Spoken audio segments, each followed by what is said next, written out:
Fatal Attraction, a short story by LuminescentScales. Read by I Am Only Partly Majestic. He noticed two things about her in that moment when their gazes met, her eyes and the red rose blossoming on her chest. Her eyes were a tone of amber that he likened to smoldered ash left over from a fire. Small traces of red in the white around it gave him the understanding that she had recently been crying, though whether tears of happiness or sorrow he could not tell.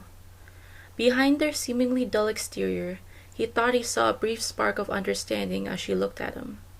But it went as soon as it came, and he stared at the orbs void of any emotion. The red rose on her right breast clashed beautifully against her pale skin, and, though he tried to avoid it, his eyes were drawn there.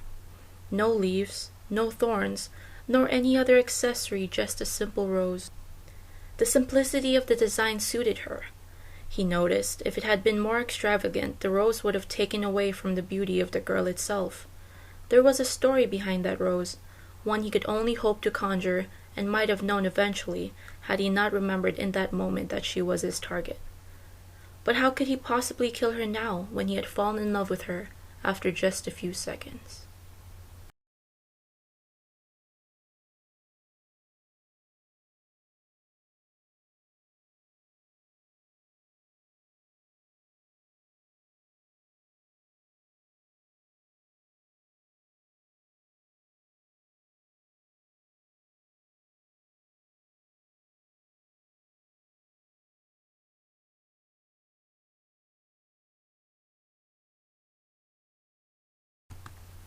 Wings, a short story by LuminescentScales.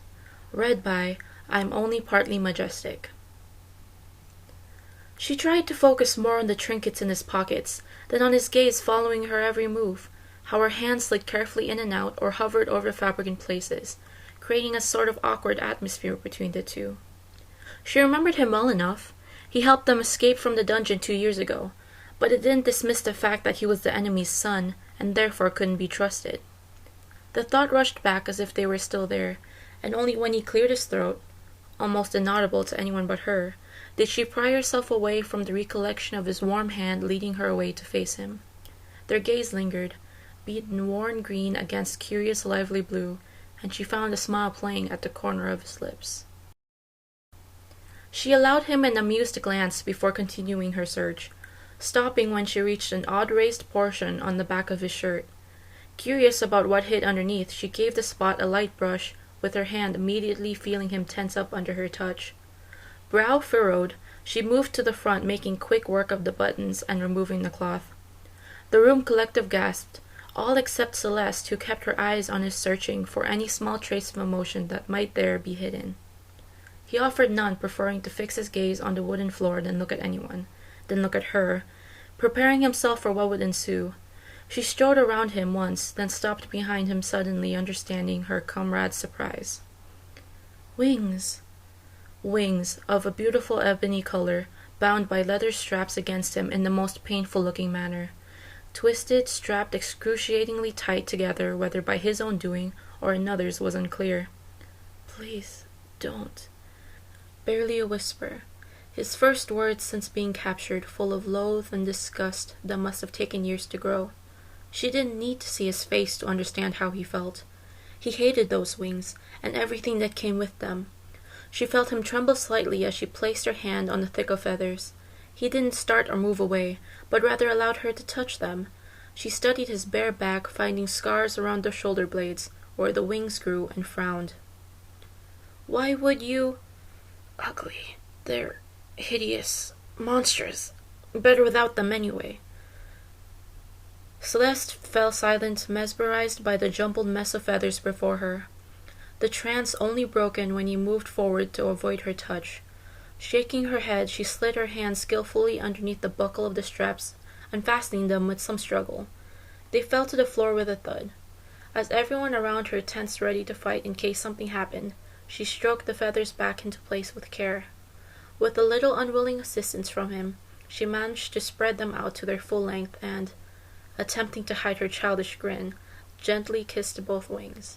She thought she saw his cheeks turn crimson, but he shifted forward again, concealing his face by letting his hair fall over it.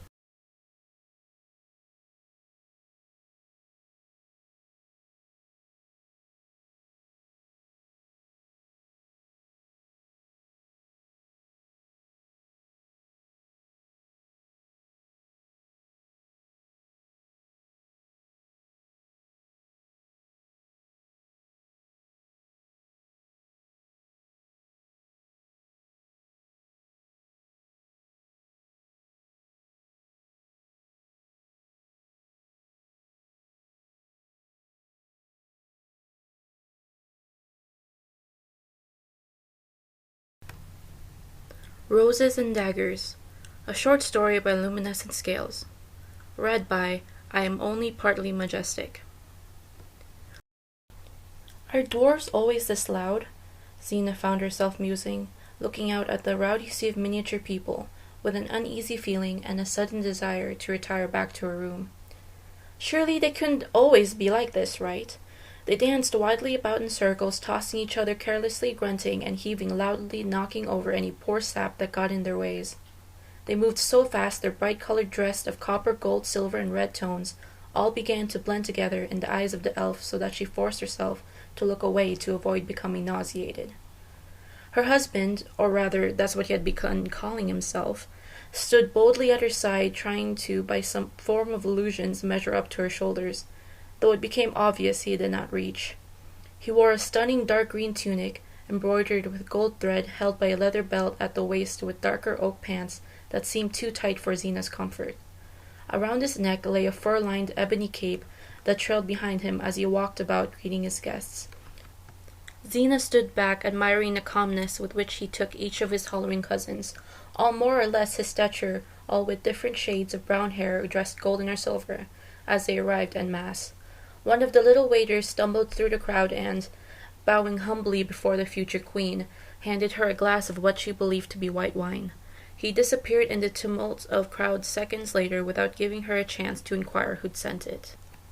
I understand that the customs of dwarves are different from my elven kind, but I don't believe the underage wife-to-be should be allowed to consume alcohol. She brought it to her mouth, slowly inhaling the overbearing sweet scent, wondering how others found the desire to drink this. She immediately regretted the small sip she took from the glass. The dry taste of the light yellow liquid greatly contradicted the scent it emitted. She thought another subtle taste masked itself in the sweetness, but she couldn't be sure of what. Ever so discreetly, she shuffled back a couple of feet to hide the glass behind her fiancé's throne, then walked back as if nothing had happened.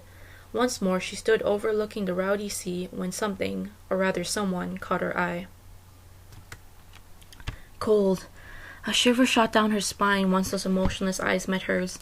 Of their color to this day she's not certain, but at the moment they appeared a beautiful earthy green color she couldn't tear away from. What strange sensations those eyes caused in the elf! She found herself terribly afraid, yet they were distant and void of any emotion, hate, or love alike, yet it was for the same reason that they drew her in. The only other thing the stranger's ebony-colored mask left uncovered was a deep scar on his right cheek. Only when she realized that those wonderful eyes were headed in her direction did she stop trying to think of a reason for that scar on such a handsome pale face, and realized why they were really there. He noticed two things about her in that moment when their gazes met: her eyes, and the red rose blossoming on her chest. Her eyes were a tone of amber that he likened to smoldered ash left over from a fire. Small traces of red and the white around it gave him the understanding that she had recently been crying, though whether tears of happiness or sorrow he could not tell. Behind their seemingly dull exterior, he thought he saw a brief spark of understanding as she looked at him. But it went as soon as it came, and he stared at the orbs void of any emotion. The red rose on her right breast clashed beautifully against her pale skin, and, though he tried to avoid it, his eyes were drawn there. No leaves, no thorns, nor any other accessory, just a simple rose. The simplicity of the design suited her, he noticed. If it had been more extravagant, the rose would have taken away from the beauty of the girl itself. There was a story behind that rose, one he could only hope to conjure and might have known eventually, had he not remembered in that moment that she was his target. But how could he possibly kill her now when he had fallen in love with her after just a few seconds? "Might I have the honor of your first dance, princess?" What an odd predicament the outstretched hand produced in the elf's mind. She knew why he was there, but could not refuse, for she had to admit she liked the idea. Taking his hand, she let herself be led by this handsome stranger to the middle of the chaos, with the tail of her bright green dress dragging behind her. He suddenly whirled around, pulling her close enough so that he might feel her heartbeat against his own silent chest, a light blush suddenly coming over her cheeks. The height difference between the two became obvious when Xena was forced to look up to meet the eyes of quite possibly the last person she'd ever see. He must have been something close to a foot taller, and the thought formed an amused smirk on the stranger's face. The two began a slow waltz, Xena, of course, taking the lead, moving as one person, not daring to stray away from the other. It was during one of the turns, when he pulled her close again, that he spoke for the second time with a smirk playing on his lips. "Aren't you a bit short for an elf? Aren't you a little obvious for a hired assassin?" Excuse me?" He dipped her then, with a firm grasp on her waist so she wouldn't slip, so low that her brown curls swept the ballroom floor. He pulled her up closer still, as if to delay her dreaded response. "You have the kind of eyes that could kill a person and feel no remorse afterwards. And you're one of the few here that, like myself, aren't of the prince's kin. I've wandered the streets of this kingdom for a year, and have not seen your face. You're not a merchant or prince, so you've no other business here other than ending someone's life." After a graceful twirl, she looked up into his eyes, raising her eyebrow. "Right?" He opened his mouth to answer, but before he could utter even a sound, a gust of wind swept through the hall, taking all forms of light with it. By instinct, Xena tightened her grip on the stranger's hand, edging closer to him if that were possible. "This is it," he thought with a heavy heart. "This is the moment he's prepared for me to kill her." He took the dagger with the snake-shaped handle from his coat, holding it inches from her neck. It would be so easy to just plunge it deep into her being, then escape through any of the windows without getting caught. No, and he tossed the dagger aside with a metallic thud. He felt her turn towards the noise, then just as quickly tense up ready for a fight. She knew. She knew what he was and wasn't afraid of him. He had to, get her out of there before anyone noticed. "Listen to me, and listen good, because I'm only going to say it once," he hissed in her ear, suddenly giving her a start. "Yes, your so-called fiancé hired me to kill you." He felt her sigh. "He found out about your plan to escape and hired me to get your family heirloom before you did. But I won't. I won't kill you now. I'm actually going to help you escape." But why?" "Why? Well, because, my dear, you've stolen the heart I didn't know I still had away after just this one short evening." No sooner had he finished speaking than she felt his cold lips pressed down against hers, and it was with such a gentle passion that she had no desire to pull away, but rather stood there enjoying it as long as she could. Suddenly, taking her hand again, he took off running like a madman, splitting the dark sea of confused dwarves as he went. He went ahead, tall and sure of his actions, and she stumbled along, unable to see where they were headed. It wasn't until the silvery light of the full moon lit up the hallway with a ghoulish glow that she understood his intentions. Hallway after hallway seemed to fly by, or were they perhaps actually flying? He didn't seem to be touching the floor so much as gliding over it as they crossed the length of the castle in what felt to her like minutes. The stables? She watched him curiously as he, without letting go of her hand, pushed open the wooden door with far more force than necessary. His presence alone gave the animals quite a start.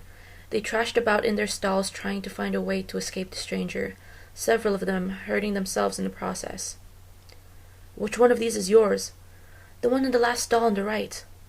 Having been raised alongside the princess, the animal calmed itself as soon as she appeared with an outstretched hand it brought its muzzle against. Xena smiled, pressing her forehead against its, reassuring both their uneasy feelings. Maxim, or Max as he liked to be called at times, stood at a rather impressive height for a unicorn, with muscles tailored for endurance and speed. His ebony black coat had at first caused an uproar with animal keepers, who insisted no decent unicorn could ever be that color, which led them all to believe he was in fact a cursed demon there to spite their prince. His hooves and part of his paws, or so they said, were an unholy ash color from all the dead spirits he had trodden into the ground. The animal's sapphire-colored eyes and silver horn only cemented their belief more so that it ended up being the princess's responsibility to care for the every whim of her horse. Not that she ever protested, On the contrary, she felt quite content spending time with the beast because it meant less time spent with that nuisance of a prince. Lifting her as easily as one lifts a child, the stranger helped her mount the beast, all the while dictating precise measures she was to follow as soon as they were out of the castle. "Wait!" The animal came to a stop under protest as she turned at the stable's door to glance back at the boy. "I don't even know your name." An amused smirk played on his lips as he answered, "If you can stay alive until tomorrow night, I'll tell you."